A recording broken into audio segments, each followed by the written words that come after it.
marketers! Today's session is creating impactful reports in Marketo for program performance. In the ever-evolving world of marketing automation, understanding the success and efficiency of your programs is crucial. So by leveraging Marketo's program performance reports, we can gain deeper insights into our marketing efforts and identify areas for improvement and optimize future campaigns. So let's get started. You're going to want to start by navigating to your Marketo Engage instance and then going to the analytics section where you will have the option to select a variety of reports. Once that loads, you're going to select your program performance report. And we recommend right away that you go ahead and save your report so that it's saved for any future reasons, any future data pulls that you need to do. So you can either save your report as a private report in your own folder, or you can save it in a group report. So in this case, I'm just going to save it in my report and just call it program performance and say understanding how programs are performing. And I'm going to save that one. Once you have it saved, there's a couple of options that you will now have. Unlike some of the other reports that we've gone over in some of the other videos, in this particular report, you're only going to have the report tab and the setup tab. So the report tab is going to be where you see the data that you're going to be pulling, whereas the setup tab will be for your filters that you want to run. So we're going to navigate over to the setup tab here. So once you're in the setup tab, there's a couple of options that you have. You have the number of rows that you can export. If you have more than 5,000 rows, you can increase that or decrease that. And then you'll be able to select the programs that you want to actually report on. So you can search or select a specific time range that you're interested in looking at. And once you have all of the programs that you're interested in looking at the program performance for, you are going to just select some programs here for us to review. Do that. Then you can apply that. So once you apply the programs, there's a couple of other items that you have. You'll see the tags over here that you have the ability to pull in if you wanted to. And this just allows you to filter down your data set and group by specific tags that you're interested in, if that's something that you want. And then you also have the additional tags here that are set up by your Marketo admin if you have additional tags at the program level to be able to group costs and other items like that.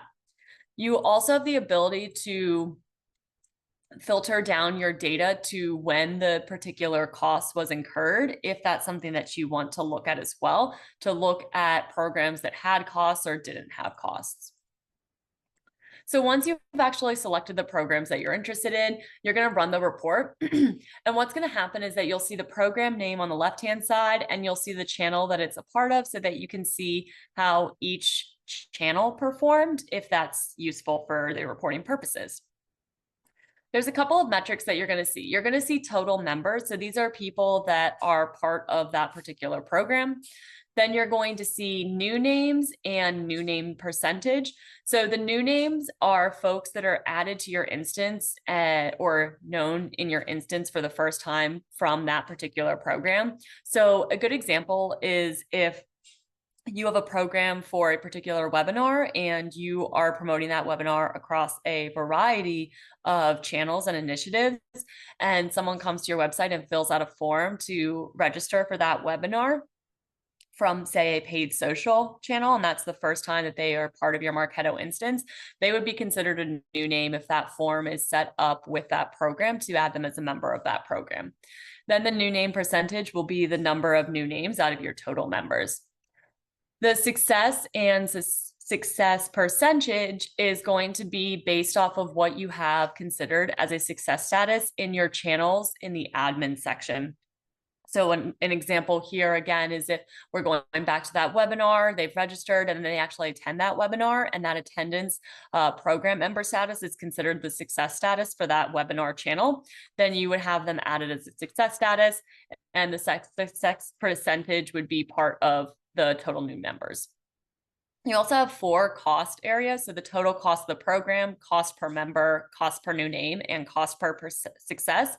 What that's doing is taking, if you are tracking program costs, it would take the cost of the program of what you put in, and the number of new members, new names, and the number of people on success status, and divide it by the total cost so that you would get a number there. That's going to be really important if you wanted to look at efficiency by the cost of the program and how much it drove new names or how much it took to actually get the success status, and compare the performance of programs from that way. There's different ways to measure success of a program, and that depends on the purpose of the program. So if the purpose of the program is top of funnel to drive new names, you want to compare like programs to each other that have that particular purpose. If the purpose of the program is to drive, say, attendance to a webinar, again, comparing the ability to drive success statuses for like programs is going to be really important. So in order to have effective reporting, you're going to want to make sure that your naming conventions for your programs are consistent to make filtering easier. You're also going to want to report regularly to keep track of performance over time.